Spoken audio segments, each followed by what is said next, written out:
Hello and welcome to the time-form runner-by-runner guide to jumps racing's blue ribbon event, the Cheltenham Gold Cup. And joining me to scythe through the field and hopefully find the winner is Rory King. Hi Matt, yeah, looking forward to it. Certainly, as you say, the highlight of the season, highlight of the week for sure, and let's see how we go. Yep, so we'll take it from the top. We're going to spin through the field. And we'll start with Boum Photo, last year's winner, and he's bidding to become the first back-to-back winner since Best Mate. Yeah, and there are certainly parallels with Best Mate in terms of how sparingly he's been raced, isn't there?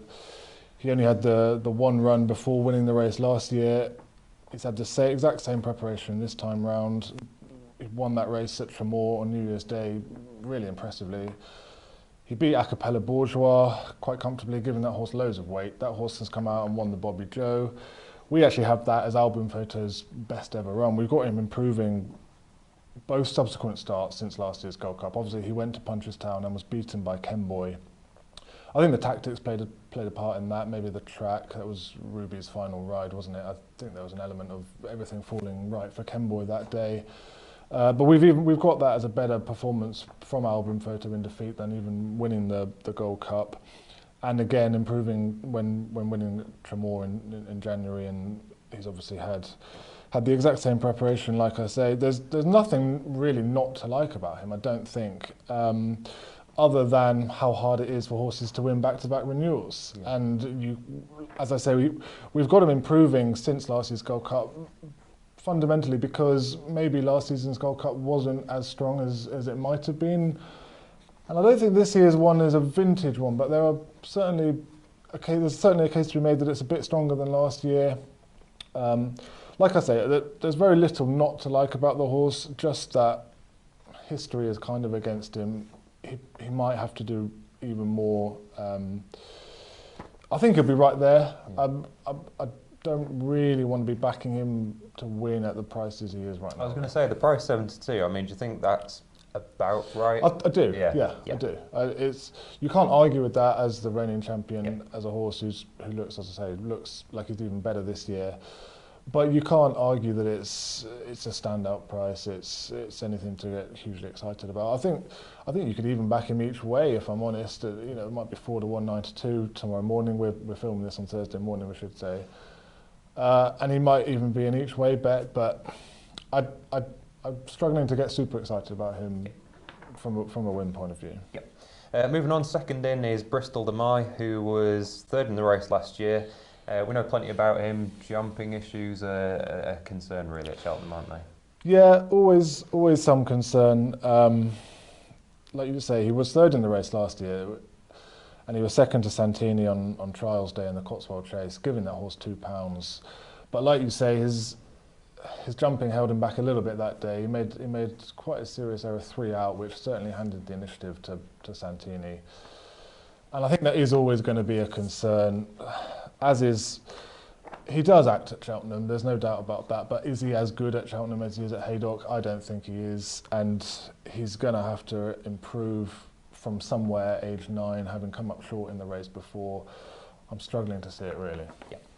Yeah. Chris's Dream, a horse who doesn't have a great record in the spring festivals, but he definitely comes here on an upward curve. Yeah, that's right. I think that's a good kind of introduction for that horse, and he's one of those horses where, like you say, on his earlier form, his win in the Troy Town at Navan from a really big mark in impressive style, and his win in the Red Mills at Goran last time. On both of those bits of form, you could make a case for him sort of hitting the frame, but like you say, whether he's the most robust horse, whether he takes his racing through a season all that well, he was quite comfortably beaten in the Albert Bartlett when he was a novice, and he was quite well beaten at Aintree last season, wasn't he? I think he missed Cheltenham, but I think he has a bit to do, and he's not even a stable first string, is he? So I'm struggling to see him really playing a major part. We've got Clanders Obeaux, obviously the King George winner. There's been a school of thought that would suggest another year on his back would potentially help him see out a Gold Cup trip better than he did last year. Do you sort of subscribe to that, or? I can see that argument. The issue I have is that the Gold Cup is a hard horse to win, a hard race to win. Horses are beaten in a Gold Cup and then try to come back and win it a second time don't have a good record in it. It's a really stiff test of stamina in most cases. It's a race generally for an up-and-coming horse, second season chaser, really. And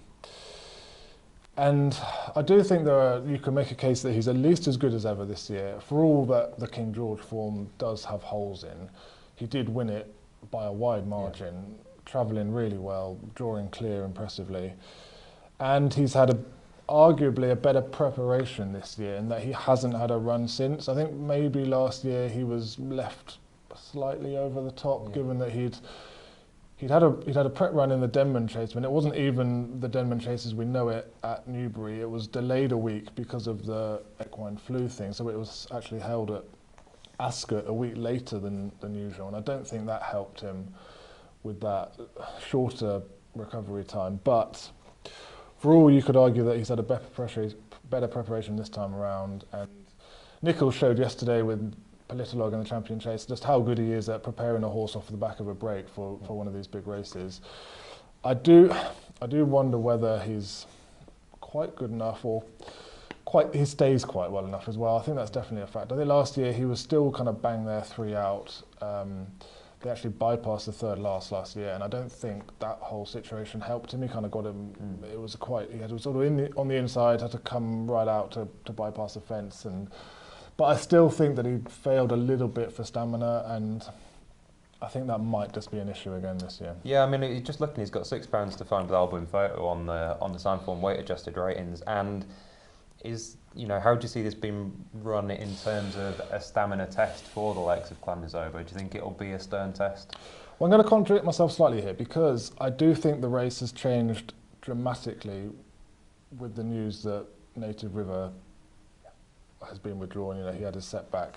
I think that has changed the race quite a lot, because we knew that he was going to go out, wear his heart on his sleeve, make it a proper test. He stays the trip really well. He jumps really well. You knew how he was going to be ridden. And I think there is a slight question mark now about exactly where the pace is going to come from. I imagine Bristol de Mai will be prominent, but whether they're going to want to really make it a forcing test at this track, I'm not entirely sure. Chris's Dream made the run-in last time, but that was a grade 2 over 2.5 miles. Similar situation. Are they really going to want to make it an out-and-out test with him? And likewise his stablemate Monelee, who is generally gets prominently ridden, but he has some slight stamina concerns as well. Are they really going to want to make it a test? I can see Santini being prominent, but there's another one. Are they actually going to want to go on and make it? So I think having said I think Clanders Obeaux fails for stamina, I think there's a case that it's not going to be a typical Gold Cup, and that normally the Gold Cup you get 15, 16, sometimes even 18, 19 runners. There are 2 or 3 proper front runners, and the race is just a test from start to finish, and horses just gradually get dropped out the back on the final circuit. There are exceptions. There are cases, for instance, the year Sizing John won, when they didn't go an out-and-out pace, the field was still quite close to Group 3 out, and it's this almost the speediest horse that wins from there. I think it was a similar situation when Corto Star won his first one. I can see a situation like that happening this year. Look, people always tell us that you don't get slowly run Gold Cups, but in terms of out-and-out gallop for a Gold Cup, I think this one is going to be quite low down the scale. Yeah. You still have to stay 3 miles 2.5 around Cheltenham, but it might not be as stiff a test or as strong a gallop as it often is. Yeah. So we've talked about Clanders Obeaux, who obviously has the form in the book. One that is still on an upward curve is Delta Work. Third in the RSA last year, and he won the Irish Gold Cup on his latest start. Yeah, he's a hard horse to dislike, really. He's got a really good profile. He's a festival winner. He won the Pertemps as a 5-year-old, which is a hard thing to do. He then came back for the RSA last year and ran a really good race. It was his first defeat over fences. He was a close third in what looked like a really good RSA. Unfortunately, the winner has miss this season, but it does still look the case that was a good renewal of the RSA. Obviously, Santini was second. Delta Worker's done plenty for that form himself. He's 6 from 8 over fences. He's won, like you say, he's won 2 Grade 1s on his last 2 starts. In theory, he's the horse going forward, exactly the right type for the race. The second season chaser, still going forward, proven at Grade 1 level on his last 2 starts. The slight issue I have with him is that I don't know how strong that form is. Those 2 Irish Grade 1s, I think there are question marks about both of them. The first race at Christmas, they all kind of finished in a heat. There was still plenty in with a chance turning for home. It was a little bit of a messy affair. He came down the outside. You could argue he did quite well from his position, but I just wonder about the strength of that form. Tends to be a bit muddling. Yeah, and similarly, the race last time, the Irish Gold Cup, the likes of Jetes and Le Bagarrois were just slightly too close for comfort for me, for that being really strong form. I do think he has to step forward again, and we're talking of another £5-6. I think he has to improve, and that's certainly not out of the question. I'm just not sure it's fully factored into his price. Yeah, okay. One that is bottom rated on the Timeform card, but he's actually 6th in the race last year, is Elegant Escape, who's, he's a big price, but he's potentially not a complete no-hoper. No, I suppose not, but I think he's more one for one of those really attritional Gold Cups where it does drag in the thorough stayer more so than this year may do. And he's been disappointing really. Certainly last time he was disappointing at Haydock in the Grand National Trial, a race that should have suited him really. And even before that, he'd only been 6th in the Welsh National, the race he'd won the year before. There are just slight doubts about what form he's in at the moment, and I don't think he's good enough anyway. Kenboy is a horse who, he's had to work his way back this year, hasn't he? Obviously the absence behind Delta Work. Do you think he's in the right sort of form now to challenge in a Gold Cup, or do you think he's potentially just not quite there? I don't know. Tricky one to weigh up, isn't it? Yeah, it is. Certainly, like you say, he was an early casualty in last year's race, but after that, his wins at Aintree and Punchestown would give him a massive chance, and including the type of scenario I'm envisioning this year for a Gold Cup. I think he's the sort of horse that would be more suited by that than perhaps a typical Gold Cup that is a real test of stamina. The issue I have is his jumping. It was a slight concern when he was a novice. It wasn't so much a concern last year, other than in the Gold Cup, though I think he was actually impeded at the first, and perhaps that's excusable. But this year, he's returned to looking a little bit of a clumsy jumper. He made one horrific mistake last time at Leopardstown, and he's got Patrick Mullins on board here, which, of course, it would be a fantastic story. But if you're backing him, is that the jockey booking you'd want to see? I don't think so. Can you see him jumping better under Patrick Mullins than he has under Townend? Hard to see, really. I think if you back him, your heart's going to be in your mouth at every fence, really, isn't it? And that's not really the sort of horse you want to be. Not around 8 to 1 anyway, that sort of thing. Potentially skinny. Yeah, like I said, if he does jump well, he definitely has the ability. He beat Boum Photo at Punchestown last year. He was really impressive at Aintree as well, but I just wonder about the jumping. Yeah. We'll move on to Lostintranslation, who was a horse, very progressive, looked all over a Gold Cup type, and then produced what can only be described as a lackluster run in the King George. Yeah, but this is a horse I like most in the race. Like you say, I think all through last year, he was progressing really well. They ran him over 2.5 virtually all season, which he made one bad mistake early on one of his early runs over fences at Newbury. But I think the fact that they ran him over 2.5 so often actually really improved his jumping. He got used to jumping at that 2.5 mile speed, which I think has stood him in good stead by and large. He then stepped up in trip, which he looked like he wanted to do all season at Aintree, and was really impressive. He beat the RSA winner. Yes, perhaps top of the game, wasn't at the same level of form as he had been at Cheltenham. when he went to entry, but he was still impressive. He also, I think top of the game was even third in the end, and I think, top of the game was second, getting up for second from Topville Ben, Phil Kirby's horse, who himself has done plenty for the form. He's won a Roland Merrick by quite a wide margin this season. He's now pushing 160. Lostintranslation swatted him aside. He travelled really well, he jumped really well, and he came clear.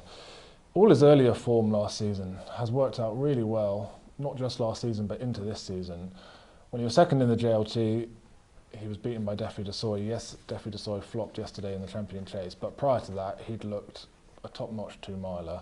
The fact that Lostintranslation had been so closely matched with him last season, I think really stands out. Not only Defi de Soy, last year's JLT form got a boost earlier this week when Vindication and Kildesart, who were 4th and 5th. Yeah, both ran crackers. Both ran crackers in the Ultima on Tuesday from big marks. I think all of that form is I think that's all really good form.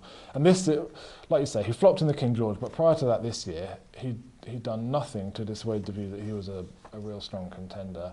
The way that he beat Bristol de Mai at Haydock, which is Bristol de Mai's home turf, he's so good at Haydock. He gave Bristol de Mai a start, picked him up impressively, maybe didn't jump the last two quite so well, but still came away from him. I thought that was a really good run. I think that form, that defeat, Lostintranslation's defeat of Bristol de Mai in the Betfair Chase, given how well Bristol de Mai goes there, I think that's stronger form than Santini's defeat of Bristol de Mai in the Cotswold Chase on Trials Day. Okay, yes, you have the situation where he was pulled up in the King George. That's not ideal at all. He didn't go through that race like the same horse. I wonder whether the Haydock effort had left a mark slightly.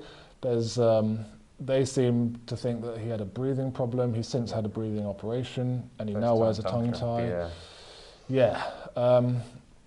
But even given the fact that he didn't travel with the same zest in the King George, I actually think he was still getting back into the race when he landed on top of the 4th last, and that was his chance completely gone. He was pulled up after that. He made that move but at the end of the back he was still didn't he? getting back into it. And a horse that clearly wasn't at the top of his game, I kind of like the fact that he was still getting into the race. I also like the fact that he comes here fresh. He's had 3 months off. He's had 2.5 months off. They've trained him specifically for this race. They decided pretty early that he was going to have a wind operation. He wasn't going to run again before the Gold Cup. I think those are both positives. We've seen already this week, I wonder whether it's ground related, so many horses that have been running this season on deep ground. Actually, if you look at this week, there have been quite a few examples of horses that have come and won or run really big races that haven't run for a little while. I'm talking that haven't run since Christmas time. Yeah. The likes of the Champion Hurdle winner, the Champion Chase winner yesterday hadn't run since early December. The first two, who were a long way clear in the Arkle, hadn't run since Christmas or before. The runner-up in the Supreme ran a really good race, hadn't run since Christmas time. I wonder whether that's a bit of a trend this year. And I like the fact that Lostintranslation hasn't run since then. They've trained him for the race. I think the fact that the ground looks like it's drying out is in his favour. He proved at Haydock that he is a stayer. That was 3 mile 1.5. This is obviously a slightly stiffer test again, but given he's got that cruising speed, I think he's going to stay. And I think the race, like I was saying about the race being run this year, I think it's going to suit him better than most. Ticking plenty of boxes. I think so, yeah. We touched on Monelee briefly earlier. Ryanair 4th last year. Stamina queries for him. I think so. Yeah, I think so. Obviously, he was only beaten very narrowly by Delta Work at Christmas, and his rider ended up the race without her irons. I'm still not entirely sure where exactly she lost those, but I think it might have been at the final fence. But that can't have been ideal. How much difference it made that late in the race, I don't know. But it obviously wasn't ideal. But like I say, he was only 4th in the Ryanair last year. He was quite well beaten by Presenting Percy in the RSA the year before that. I think he was second to Penhill in the Albert Bartlett before that. So he's been hitting the frame at Cheltenham, but he's been beaten all 3 times he's gone there. Is he now going to improve the 7-8 pounds he needs to? I'm not sure. Yeah. Presenting Percy, you just mentioned, he was about 100 to 30 for this, I think, last year, Yeah, wasn't he? he was favourite, I think, wasn't he? Yeah, disappointing. Tricky one to weigh up this year, I think. Yeah, it's been a very different preparation. Normally we see him sparingly and he wins, or he runs very well. Yeah. This year we've seen him 3 times. Yes, the reappearance in the John Durkan was encouraging over that trip. He hasn't stepped forward to the degree that you might have expected since in 2 runs, in those 2 Grade 1s at Leopardstown over 3 miles. And while I said about Delta Work, I just have a concern about the strength of that form. I think he's the horse that I'd rather back from those races than Delta Work at the prices. I know that a lot of people thought he had no excuses last time, given he got there travelling well 2 out. But I just think the whole season has been about this one day. That was 6 weeks ago. He wouldn't have had all the screws turned as tightly as... Yeah. We know how good his trainer is at getting horses to peak for this meeting. He doesn't have that many horses. He certainly doesn't train that many winners, but his record over the last 3 or 4 years at Cheltenham has been very good. And the race of the last day, he kind of got there 2 out. He gave the second last a bit of a nudge, which I don't think helped him.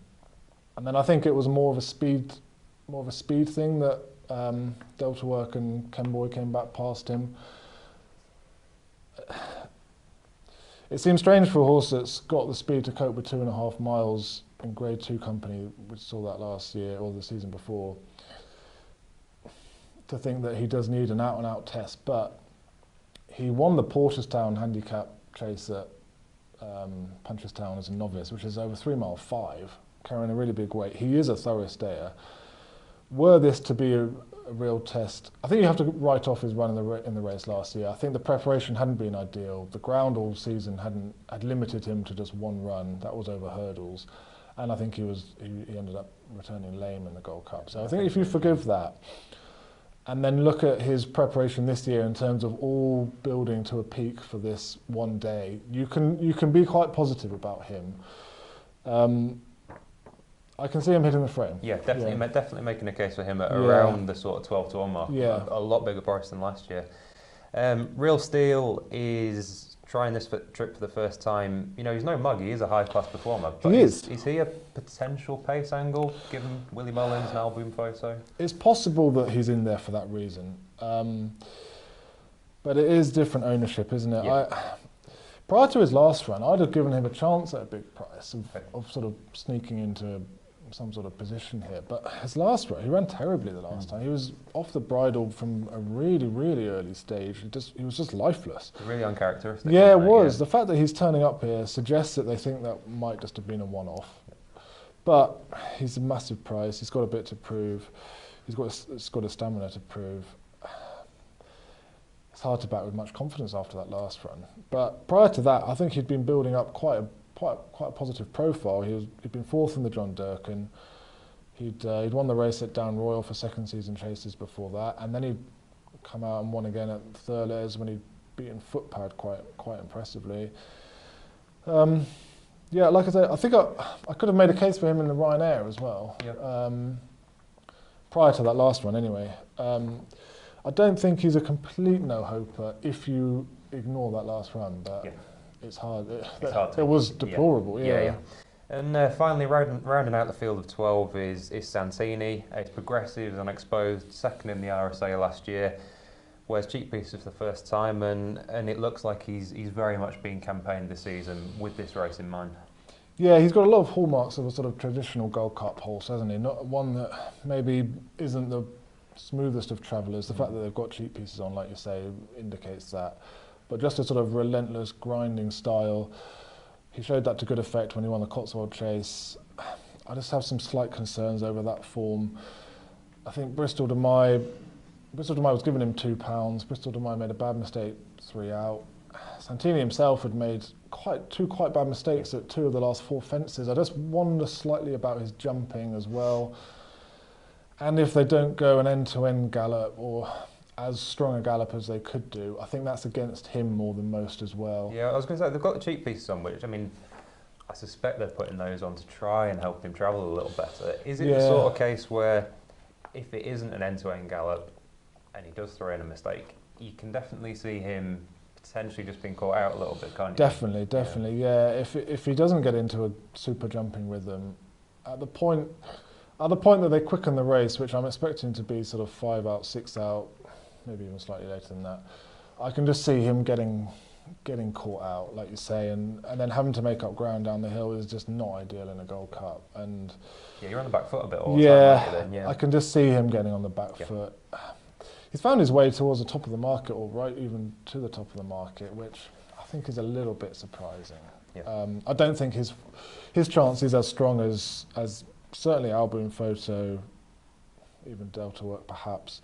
And I think he's got a similar chance to Lostintranslation, really. And one's 3 to 130 and one's 6.5, might even be 7 to 1 tomorrow. So that's the way I'm seeing it. In terms of a 1, 2, 3, I'd go with Lostintranslation from a value point of view. Boum Photo to chase him home, and maybe we'll have Presenting Percy running on into third to round out the 3. Not a strong view, but that's the way I'm kind of seeing it at the moment. Yeah, it definitely sounds like a strong case for Lostintranslation. It's an open race, and hopefully you can do the business. Hope so.